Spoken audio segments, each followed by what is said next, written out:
Everyone, welcome to our channel. This is Srishti Agarwal. तो यहाँ पर मैं कक्षा 8 की स्टूडेंट्स के लिए लेकर आई हूँ विषय हिंदी का प्रारंभिक शिक्षा पूर्णता प्रमाण पत्र परीक्षा 2023 का ये पेपर, जिसे करके आपको पता चलेगा कि आपके कितने मार्क्स आने वाले हैं आपके आगामी एग्जाम में और आपकी कितनी प्रिपरेशन है सब्जेक्ट हिंदी में।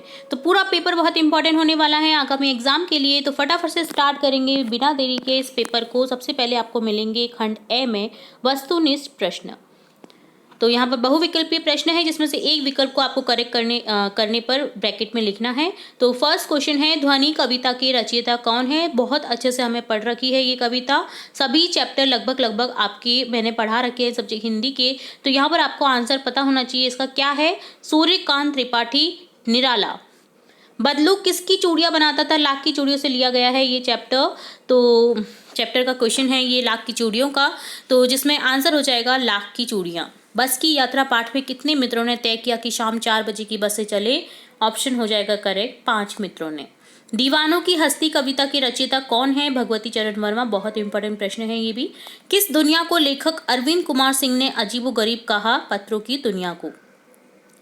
यह सबसे कठिन समय नहीं कविता में कवि के अनुसार चिड़िया की चोंच में क्या दबा है। तिनका।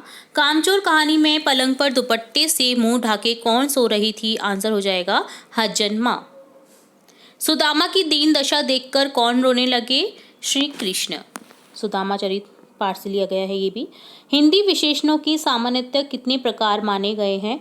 ऑप्शन करेक्ट हो जाएगा से 4। व्यापारिक शब्द में प्रयुक्त प्रत्यय है। आंसर हो जाएगा एक प्रत्यय। व्यापार धन एक व्यापारिक। यह सबसे कठिन समय नहीं कविता में कथा का आखिरी हिस्सा सदियों से कौन सुना रही है। बूढ़ी नानी। फरमान शब्द का सही अर्थ क्या हो जाएगा। राजाज्ञा। निम्नलिखित में से उपसर्ग है। उपसर्ग क्या है। अभिज्ञान। देखिए ज्ञान में अभी जुड़ गया, क्या बन गया अभिज्ञान। ठीक है। सुदामा चरित में किसका वर्णन है। सुदामा व कृष्ण का। चूड़ियां पहनना मुहावरे का अर्थ चूड़ी पहन लो यानी कायरता दिखाना। प्रश्न संख्या सेकंड है, निम्नलिखित वाक्यों में रिक्त स्थान की पूर्ति उनके सामने दिए गए विकल्पों में से कीजिए। समुद्र के किनारे ऊंचे पर्वत की अंधेरी गुफा में एक क्या रहता था। सांप रहता था। एक सिपाही ने गुलेल मारकर की टोपी नीचे गिरा दी। किसकी को टोपी नीचे गिरा दी। गवरैया की। अभी अभी तो आया है मेरे मन में मृदुल वसंत। हम स्वयं बंधे थे और स्वयं हम अपने क्या तोड़ चले। बंधन तोड़ चले। संज्ञा के मुख्य रूप से कितने भेद हैं। 3 भेद हैं। व्यक्तिवाचक, जातिवाचक, भाववाचक। अधिकार शब्द में किसका प्रयोग हुआ है। उपसर्ग अधिका। खिलाड़ी शब्द में प्रयुक्त प्रत्यय खिलाड़ी। खेल प्लस आड़ी। आड़ी यहाँ पर प्रत्यय है। ईमानदार का विलोम क्या हो जाएगा। बेईमान। प्रश्न संख्या 3 है, निम्नलिखित कथनों को ध्यानपूर्वक पढ़ते हुए सामने दिए गए सही गलत बताना है आपको। वसंत को ऋतुराज कहा है, ये सही है। लाख की चूड़ियों के लेखककार कामता नाथ हैं, सही है। बस को देखा तो श्रद्धा उमड़ पड़ी, खूब व्यवृत थी, सही है। आलम का अर्थ दुनिया या माहौल होता है, ये भी सही है। महात्मा और कवि के नाम से महात्मा गांधी और रविंद्रनाथ टैगोर के बीच हुए पात्राचार को संग्रह प्रकाशित हुआ है, सही है। वसुधा का अर्थ पगड़ी होता है, ये गलत है। पुडुकोट्टई जिले की हजारों नव साक्षर ग्रामीण महिलाओं के लिए साइकिल चलाना आम बात है, ये भी सही है क्योंकि साइकिल आंदोलन की शुरुआत हुई थी वहां से। तो पुडुकोट्टई जिले की हजारों जो नव साक्षर ग्रामीण महिलाएं थी उनके लिए बहुत इंपॉर्टेंट था साइकिल चलाना, जिनके थ्रू वो सारा काम कर सकती हैं। प्रश्न संख्या 4 है, निम्नलिखित शब्दों को ध्यानपूर्वक पढ़ते हुए सामने दिए गए सही अर्थ से मिलान करना है। प्रत्युष का हो जाएगा प्रातःकाल, बहुत इंपॉर्टेंट शब्द है ये भी। लालसा कुछ पाने की चाह। मुखातिब देखकर बात करना, मुखातिब करो, ठीक है। पैतृक पूर्वजों का, पैतृक संपत्ति यानी पूर्वजों की संपत्ति। अंत्येष्टि मृतक कर्म या दाह कर्म। प्रश्न संख्या 4 है, यहाँ पर आपको ब्रैकेट में इस तरह से लिख देना था किससे किसका मिलान हुआ है। जैसे ए का खे से, बै का कै से, सै का धै से, घै से, दै का यै से, है ना। तो इस तरह से आपको मिलान करना था, दै का गै से और यै का चै से, ठीक है। चलिए नेक्स्ट क्वेश्चन बढ़ेंगे। किसके जैसा संतोष फोन या एसएमएस का संदेश नहीं दे सकता। पत्र के जैसा। गंतव्य शब्द का अर्थ लिखिए। गंतव्य का अर्थ हो जाएगा,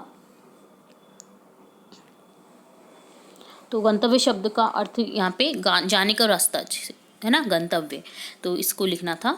ठीक है, नेक्स्ट प्रश्न संख्या 7 है, पानी परात को हाथ छुओ नहीं, नैनन के जल सो पग धोए, उपयुक्त पंक्ति में किस अलंकार का प्रयोग हुआ है? अतिशयोक्ति अलंकार का। बहुत ज्यादा शयोक्ति व्यक्त की गई है, इसलिए ये अलंकार को प्रयुक्त कर रहा है, अतिशयोक्ति अलंकार को। साइकिल आंदोलन में कहाँ की महिलाओं ने भाग लिया? पुडुकोट्टे की महिलाओं ने। बाज और सांप कहानी के लेखक का नाम लिखिए, निर्मल वर्मा। आकाश का विलोम शब्द लिखिए, आकाश का हो जाएगा पाताल। पानी, ये सभी हमने देख ही लिए हैं। ठीक है, बाज और सांप कहानी के लेखक निर्मल वर्मा है। ठीक है, इनके आंसर हमने देख चुके हैं। अब खंड ब है जिसमें लघुत्रात्मक प्रश्न है, प्रश्न संख्या 10 है, आकाश का विलोम शब्द लिखिए, तो आकाश का विलोम हो जाएगा पाताल। ठीक है, कुएं में भांग पड़ना मुहावरे का अर्थ हो जाएगा सबकी बुद्धि मारी जाना। ठीक है, प्रश्न संख्या 12 है, आपके घर के आसपास स्वच्छता बनाने के लिए आप क्या क्या करेंगे? तो कचरा इधर उधर नहीं डालकर कचरा पात्र में डालेंगे, इधर उधर थूकेंगे नहीं और टॉयलेट का प्रयोग करेंगे। और कुएं में भांग पड़ना मुहावरे का अर्थ देखिए, सभी के साथ अनुचित व्यवहार करना। ठीक है, तो ये हो जाएगा।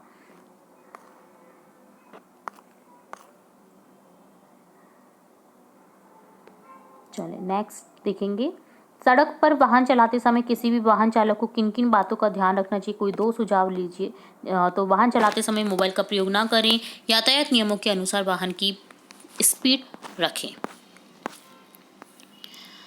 नीचे दी गई एक पंक्ति है, उसी के आधार पर अपने मतानुसार एक पंक्ति लिखिए। हमेशा सत्य बोलना चाहिए, तो यहाँ पर क्या हो जाएगा देखिए, हमेशा बड़ों का आदर करना चाहिए। 15 प्रश्न है, कामचोर कहानी क्या संदेश देती है? तो कामचोर कहानी यह संदेश देती है कि माता पिता को चाहिए कि बच्चों में घर का कार्य करने की आदत बचपन से ही डालनी चाहिए, ताकि उनकी ऊर्जा व समय का सदुपयोग हो सके। निम्नलिखित पद्यांश को ध्यानपूर्वक पढ़ते हुए दिए गए प्रश्नों के उत्तर दीजिए। हम तो केवल यह आंकते हैं कि देश की एक धरती दूसरे देश को सुगंध भेजती है। उपयुक्त पंक्ति से कवि क्या संदेश देना चाहते हैं? उपयुक्त पंक्तियों के आधार पर कवि विश्व बंधुत्व की भावना, प्रेम, एकता व सद्भाव का संदेश देना चाहते हैं। क्योंकि प्रकृति सबको समान दृष्टि से देखती है, इसलिए एक देश की धरती की सुगंध दूसरे देश को भेजती है। 17 प्रश्न है, पूछत दीनदयाल को धाम, बतावत आपनो नाम सुदामा। उपयुक्त पंक्ति का आशय स्पष्ट कीजिए।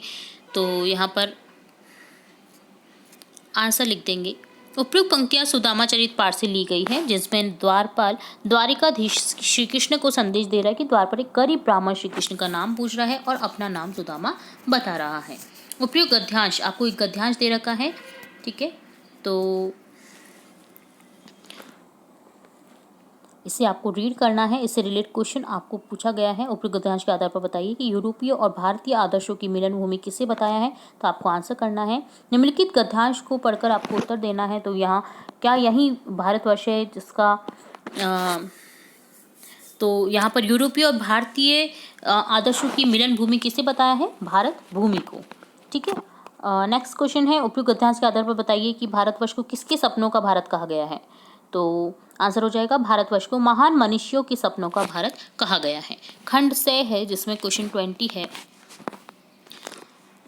निम्नलिखित प्रश्नों को ध्यान से रखते हुए पढ़ना है आपको। बड़े भाई की शादी हेतु आपको 3 दिवस के अवकाश का प्रश्न पत्र पर लिखना है, या फिर आपके मोहल्ले में सफाई हेतु ग्राम पंचायत को एक पत्र लिखना है।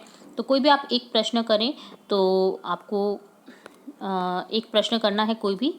तो देखिए यहाँ पर हम लिखेंगे अवकाश प्रश्न पत्र, जिसमें हम बताएंगे कि निवेदन है, मेरे बड़े भाई की शादी धौलपुर से तय हुई है। भारत बस द्वारा 19 जुलाई को धौलपुर जाएगी। मैं अपने बड़े भाई के शुभ विवाह में सम्मिलित होना चाहता हूँ।